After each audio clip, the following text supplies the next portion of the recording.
नमस्कार साथियों, स्वागत है आपका अपने YouTube चैनल स्टडी विद एवी में। साथियों, आप सभी कैसे हैं? आशा करता हूँ आप सभी लोग अच्छे होंगे, स्वस्थ होंगे। आपका अध्ययन जारी होगा आगामी एग्ज़ाम्स के लिए, जो भी आपकी एग्ज़ाम्स होंगे। आज इस वीडियो में साथियों हम पर्यावरण अध्ययन के 30 अति महत्वपूर्ण प्रश्नों का अभ्यास करेंगे 15 से 20 मिनट के अंदर। बहुत ही इंपॉर्टेंट क्वेश्चन जो आपकी आगामी एग्ज़ाम्स में पूछे जाने वाले हैं और पिछले एग्ज़ाम्स में आए हुए भी हैं और अति संभावित प्रश्न हैं। तो इस वीडियो को शुरू करते हैं साथियों। अगर वीडियो आपको अच्छा लगे तो लाइक और कमेंट जरूर करें। आज का पहला प्रश्न, कागज़ के पुनर्चक्रण से क्या लाभ होता है? यानी जो कागज़ का रिसाइकिल अगर करते हैं तो उससे क्या लाभ होता है? ऑप्शन ए, पेड़ों की कटाई बढ़ती है। ऑप्शन बी, पेड़ों की कटाई घटती है। ऑप्शन सी, जल स्तर घटता है। और ऑप्शन डी, ऊर्जा की बर्बादी बढ़ती है। तो जो कागज़ के पुनर्चक्रण से क्या लाभ होता है, तो इसका सीधा सीधा असर क्या होता है कि जो पेड़ों की कटाई घटती है, यानी कि क्योंकि पेड़ से ही कागज़ बनते हैं तो इसका सीधा असर पेड़ों पर पड़ता है। तो इसका सही जवाब होगा option B is correct answer होगा। अगले प्रश्न पर आते हैं। प्रश्न नंबर 2, जैविक खेती का सबसे महत्वपूर्ण लाभ क्या है? ये आपको बताना है। ऑप्शन ए, उत्पादन तुरंत अधिक हो जाता है। ऑप्शन बी, मिट्टी की उपजाऊ शक्ति लंबे समय तक बनी रहती है। ऑप्शन सी, कीटनाशकों की अधिक उपयोगिता। और ऑप्शन डी, सिंचाई की आवश्यकता समाप्त हो जाती है। तो जैविक खेती का सबसे महत्वपूर्ण लाभ क्या होता है कि लंबे समय तक क्या रहती है, उपजाऊ मिट्टी बनी रहती है। तो इसका सही जवाब होगा आपका ऑप्शन बी, मिट्टी की उपजाऊ शक्ति लंबे समय तक बनी रहती है। अगले प्रश्न पर आते हैं। प्रश्न नंबर 3, अनुकूलन का सर्वोत्तम उदाहरण कौन सा है? यानी एडॉप्शन का सर्वोत्तम उदाहरण क्या है, ये आपको बताना। ऑप्शन ए, ऊँट का कुबड़ होना। ऑप्शन बी, मछली का पानी पीना। और ऑप्शन सी, कुत्ते का तेज़ दौड़ना। ऑप्शन डी, पक्षी का घोंसला बनाना। यानी एडॉप्शन क्या होता है साथियों, यानी कि जैसी परिस्थिति हो उसके अकॉर्डिंग अपने आप को ढाल लेना ही ये क्या होता है, एडॉप्शन होता है, अनुकूलन होता है। तो जो ऊँट है वो क्या करता है कि ऐसे उसमें माहौल में रहता है, ऐसे वातावरण में रहता है जिसके कारण उसे पानी का संचय करना पड़ता है। तो यही होगा एडॉप्शन, यानी ऊँट का कुबड़ होना, यही क्या है, उसमें अनुकूलन होना है। तो ऑप्शन ए क्या होगा, ऊँट का कुबड़ होना, ये सही जवाब होगा। अगले प्रश्न पर आते हैं। प्रश्न नंबर 4, रेड डाटा बुक का उपयोग किसके लिए किया जाता है? ऑप्शन ए, खाद्यान्न संग्रह। ऑप्शन बी, संकटग्रस्त प्रजातियों की सूची। ऑप्शन सी, ऑक्सीजन स्तर। और ऑप्शन डी, भूमि रिकॉर्ड। तो जो रेड डाटा बुक है का उपयोग किसके लिए किया जाता है, तो इसका सही जवाब होगा साथियों, जो संकटग्रस्त प्रजातियां होती हैं उनकी सूची बनाने के लिए। तो इसका सही जवाब होगा ऑप्शन बी, संकटग्रस्त प्रजातियों की सूची के लिए होता है। तो इसका सही जवाब होगा ऑप्शन बी। अगले प्रश्न पर आते हैं साथियों। आपको वीडियो कैसा लग रहा है जरूर बताइएगा कमेंट बॉक्स में। अच्छा लगे तो ज़रूर लाइक कर दीजिएगा और बुरा भी लगे तब भी बता दीजिएगा कमेंट बॉक्स में। कुछ तो बताइए कैसी मेरी मेहनत लग रही है।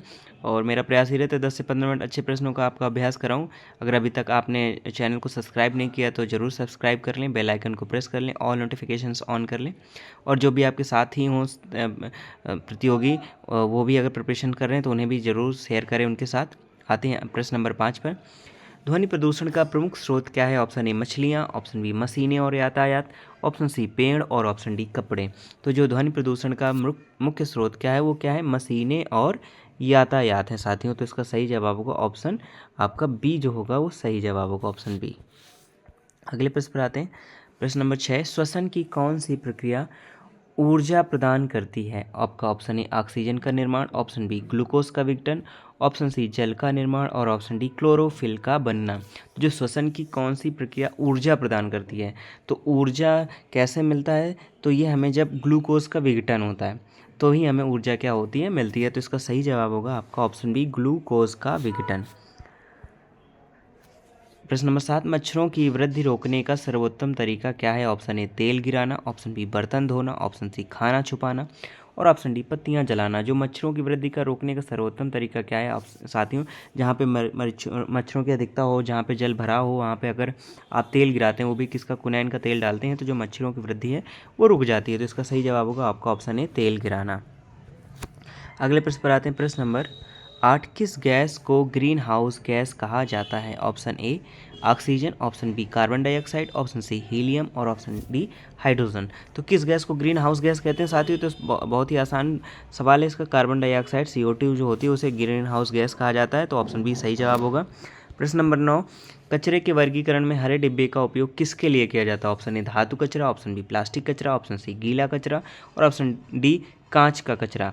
तो ये एग्ज़ाम्स में पूछा गया है साथियों प्रश्न को, बहुत ही क्योंकि कन्फ्यूज़न करने वाला रहता है। तो कचरे के वर्गीकरण में हरे डिब्बे का क्या किया जाता है, गीला कचरा भरने के लिए किया जाता है हरे डिब्बे का इस्तेमाल, और नीले कचरे का इस्तेमाल किया जाता है आपके सूखे कचरे के लिए। ये आप जब हाई स्कूल के एग्ज़ाम्स देते हैं, जो बच्चे आर्ट लिए रहते हैं, तो उनमें से उनको कलर करने के लिए एक मिलती है, 2 बुक कॉपियाँ मिलती हैं, एक ब्लू कलर की, एक ग्रीन कलर की। तो ब्लू कलर में क्या होता है, आपको सिर्फ स्केच करना होता है, यानी ड्रॉ करना होता है, और आपके जो ग्रीन कलर की कॉपी होती है उसमें क्या होता है, उसमें आप पेंटिंग भी कर सकते हैं ड्रॉ करने के साथ साथ। तो ये भी चीज़ें आप याद रखने वाली चीज़ें हैं। अगले प्रश्न पर आते हैं, प्रश्न नंबर 10। पृथ्वी पर भूकंप किस प्रक्रिया के कारण आते हैं? ऑप्शन ए टेक्टोनिक प्लेटों की गति, ऑप्शन बी वायुमंडलीय दाब, ऑप्शन सी महासागरीय लहरें, ऑप्शन डी सूर्य की गर्मी। तो जो पृथ्वी पर भूकंप किस प्रक्रिया के कारण आते हैं, तो इसका सही जवाब होगा जो पृथ्वी के नीचे टेक्टोनिक प्लेटें हैं उनकी गति के कारण ही भूकंप आते हैं। प्रश्न नंबर 11। प्राकृतिक आपदा में सबसे पहले किसकी सुरक्षा सुनिश्चित करनी चाहिए? ऑप्शन ए पशुओं की, ऑप्शन बी संपत्ति की, ऑप्शन सी मानव जीवन की, और ऑप्शन डी इमारतों की। तो जो प्राकृतिक आपदा में सबसे पहले किसकी सुरक्षा सुनिश्चित करनी चाहिए, तो इसका सही जवाब होगा ऑप्शन सी मानव जीवन की। अगले प्रश्न पर आते हैं, प्रश्न नंबर आपका 12। भूजल किस कारण कम होता जा रहा है, ये आपको बताना है। जो ग्राउंड वाटर है वो किस कारण से कम हो रहा है? तो ऑप्शन ए कम खाने, ऑप्शन बी कम वर्षा, अधिक पंपिंग, ऑप्शन सी सूरज की रोशनी बढ़ना, और ऑप्शन डी रेत बढ़ना। तो जो भूजल किस कारण कम होता जा रहा है, तो इसका सही जवाब होगा ऑप्शन बी कम वर्षा और अधिक पंपिंग, यानी अधिक जल दोहन के कारण ही भूजल में कमी आ रही है। अगले प्रश्न पर आते हैं, प्रश्न नंबर 13। जंगल कटने से किस गैस की मात्रा अधिक बढ़ती है? Option A oxygen, option B carbon dioxide, option C nitrogen, option D methane. तो जंगल कटने से किस गैस की मात्रा अधिक बढ़ती है, तो इसका सही जवाब होगा कार्बन डाइऑक्साइड की मात्रा बढ़ जाती है, CO2 की मात्रा बढ़ जाती है जंगल कटने से, क्योंकि पेड़ों की कमी होती है। तो जो श्वसन क्रिया होती है, पेड़ कार्बन डाइऑक्साइड लेते हैं, वो लेते नहीं है, इस वजह से कार्बन डाइऑक्साइड की मात्रा बढ़ जाती है। तो सही जवाब होगा आपका ऑप्शन बी। अगले प्रश्न पर आते हैं, प्रश्न नंबर 14। पौधों में जल का ऊपर की ओर उठना मुख्यतः किस प्रक्रिया द्वारा होता है? ऑप्शन ए प्रकाश संश्लेषण, ऑप्शन बी कसाव बल, ऑप्शन सी वाष्पोत्सर्जन खिंचाव, और ऑप्शन डी जल दाब। तो जो पौधों में जल का ऊपर की ओर उठना मुख्यतः किस प्रक्रिया द्वारा होता है, तो ये वाष्पोत्सर्जन खिंचाव की वजह से होता है। तो सही जवाब होगा आपका ऑप्शन सी। अगले प्रश्न पर आते हैं, प्रश्न नंबर 15। परागण की प्रक्रिया मुख्यतः किसके द्वारा होती है? ऑप्शन ए चमगादड़, ऑप्शन बी हवा और कीट, ऑप्शन सी घोंघा, ऑप्शन डी मेढक। जो परागण होता है, पॉलिनेशन की प्रक्रिया होती है साथियों, वो कैसी होती है? हवा के द्वारा जो फूलों के बीज हैं वो उड़ जाते हैं, या कीटों के बैठने से फूल एक फूल से दूसरे फूल में कीट बैठते हैं, तो उसकी वजह से पॉलिनेशन होता है। तो इसका सही जवाब होगा आपका ऑप्शन बी हवा और कीट। प्रश्न नंबर 16 पर आते हैं साथियों। रेशम का उत्पादन मुख्यतः किस जीव पर निर्भर करता है?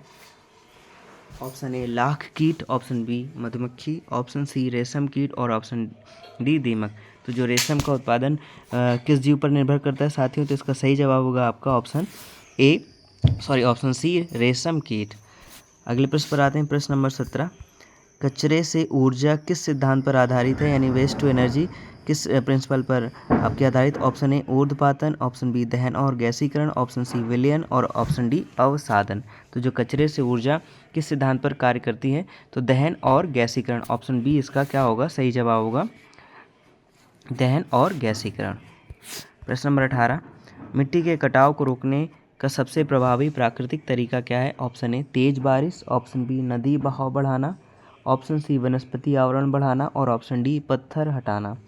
तो मिट्टी के कटाव को रोकने का सबसे प्रभावी प्राकृतिक तरीका क्या है? वनस्पति आवरण बढ़ाना। अगर आप पेड़ों की अधिकता होगी तो जो मृदा अपरदन होता है वो नहीं होगा। तो मिट्टी के कटाव को रोकने का सबसे अधिक प्रभावी तरीका क्या है? वनस्पति आवरण बढ़ाना, ऑप्शन सी सही जवाब होगा। साथियों, आपको वीडियो कैसा लग रहा है ज़रूर कमेंट बॉक्स में बताइएगा। अच्छा लग रहा हो तो लाइक ज़रूर कर लीजिएगा। चैनल को अभी तक अगर सब्सक्राइब नहीं किया तो सब्सक्राइब जरूर कर लीजिएगा। बेल आइकन प्रेस कर लीजिएगा, ऑल नोटिफिकेशन ऑन कर लीजिएगा, जिससे समय समय से आपको अच्छे वीडियो के नोटिफिकेशंस मिलते रहें। आते हैं प्रश्न नंबर 19 पर। महासागरीय धाराएँ किस कारण से उत्पन्न होती है? ऑप्शन ए ग्रहण, ऑप्शन बी पृथ्वी का घूर्णन और तापांतर, ऑप्शन सी चंद्रमा का बढ़ना, और ऑप्शन डी वर्षा का बढ़ना। तो जो महासागरीय धाराएं हैं वो किस कारण से उत्पन्न होती हैं? तो पृथ्वी की घूर्णन गति और तापांतर, और ताप में जो अंतर आता है उसकी वजह से। तो ऑप्शन बी आपका क्या होगा, सही जवाब होगा। प्रश्न नंबर 20। जल चक्र में वाष्पीकरण की गति को कौन सा कारक सबसे अधिक प्रभावित करता है? तो जल चक्र में वाष्पीकरण की गति को कौन सा कारण सबसे अधिक प्रभावित करता है? ऑप्शन ए हवा की गति, ऑप्शन बी चंद्रमा की गुरुत्वाकर्षण शक्ति, और ऑप्शन सी पौधों की जड़ें, और ऑप्शन डी पृथ्वी की आंतरिक गर्मी। तो जल चक्र में जो वाष्पीकरण की गति जो सबसे अधिक प्रभावित करता है, तो उसका सबसे हवा की गति जो है वो अधिक प्रभावित करती है। तो ऑप्शन ए क्या होगा आपका सही जवाब होगा। अगले प्रश्न पर आते हैं। प्रश्न नंबर 21, ताजे पानी की कमी का मुख्य कारण क्या है? ऑप्शन ए हवा प्रदूषण, ऑप्शन बी असमान वर्षा वितरण, ऑप्शन सी खनिजों की कमी, और ऑप्शन डी जंगलों की आग। तो जो ताजे पानी की कमी का मुख्य कारण क्या है? असमान वर्षा वितरण। ऑप्शन बी क्या होगा आपका सही जवाब होगा। अगले प्रश्न पर आते हैं। प्रश्न नंबर 22, मानव शरीर के किस अंग में भोजन का अधिकांश पाचन होता है? ऑप्शन ए अग्नाशय नली, ऑप्शन बी छोटी आंत, ऑप्शन सी बड़ी आंत, ऑप्शन डी पेट। तो इसका सही जवाब होगा साथियों, जो मानव शरीर के जो अंग में भोजन का अधिकांश पाचन होता है वह है आपकी छोटी आंत। ऑप्शन बी क्या होगा सही जवाब होगा। अगले प्रश्न पर आते हैं। प्रश्न नंबर 23, जल प्रदूषण का सबसे बड़ा कारण क्या है? ऑप्शन ए वन बढ़ना, ऑप्शन बी फैक्ट्री का रासायनिक अपशिष्ट, ऑप्शन सी पहाड़ टूटना, ऑप्शन डी रेत जमना। तो जो जल प्रदूषण का सबसे बड़ा कारण है वो क्या है साथियों? फैक्ट्री का रासायनिक अपशिष्ट। तो ऑप्शन बी आपका सही जवाब होगा। प्रश्न नंबर 24 पर आते हैं। मानव शरीर में सर्वाधिक ऊर्जा किस पोषक तत्व से प्राप्त होती है? Option A vitamin, option B protein, option C वसा, और ऑप्शन डी कार्बोहाइड्रेट। तो जो मानव शरीर में सर्वाधिक ऊर्जा किस पोषक तत्व से प्राप्त होती है? तो कार्बोहाइड्रेट से सबसे अधिक एनर्जी प्राप्त होती है। तो ऑप्शन डी क्या होगा सही जवाब होगा। प्रश्न नंबर 25, प्रदूषण फैलाने वाला वाहक कौन सा है? ऑप्शन ए मिट्टी, ऑप्शन बी वायु, ऑप्शन सी लकड़ी, और ऑप्शन डी कपड़ा। तो जो प्रदूषण फैलाने वाला वाहक है वह क्या है? वायु। वायु से ही इधर से उधर प्रदूषण फैलता है, तो उसका सबसे बड़ा वाहक कौन है? वायु है। तो ऑप्शन बी आपका क्या होगा सही जवाब होगा। प्रश्न नंबर 26 पर आते हैं। जैव विविधता का सबसे बड़ा भंडार कौन सा क्षेत्र है? ऑप्शन ए मरुस्थल, ऑप्शन बी पर्वतीय क्षेत्र, ऑप्शन सी उष्ण कटिबंधीय वर्षावन, और ऑप्शन डी घास भूमि। तो जैव विविधता का जो सबसे बड़ा भंडार है वो क्या है आपका? उष्ण कटिबंधीय वर्षावन। तो आपका सही जवाब होगा option C is the correct answer. अगले प्रश्न पर आते हैं। प्रश्न नंबर आपका 27, वन पारितंत्र यानी फॉरेस्ट इकोसिस्टम में जैव विविधता के संरक्षण का सबसे महत्वपूर्ण कारण क्या है? ऑप्शन ए वन की सौंदर्यता बनाए रखना, ऑप्शन बी प्रजातियों के विलुप्त होने को रोकना, ऑप्शन सी केवल औषधीय पौधों की रक्षा करना, और ऑप्शन डी मिट्टी के कटाव को रोका जाना। तो इसका जो सही जवाब होगा साथियों वो क्या है आपका? ऑप्शन बी प्रजातियों के विलुप्त होने को रोका जाना ही ये क्या है? वन पारितंत्र में जैव विविधता के संरक्षण का सबसे महत्वपूर्ण कारण है। ऑप्शन बी सही जवाब होगा। अगले प्रश्न पर आते हैं। प्रश्न नंबर 28, पौधों में किस तत्व की कमी से पत्तियां पीली पड़ जाती हैं? बहुत इंपॉर्टेंट क्वेश्चन है साथियों। Option A magnesium, option B phosphorus, option C nitrogen, option D zinc.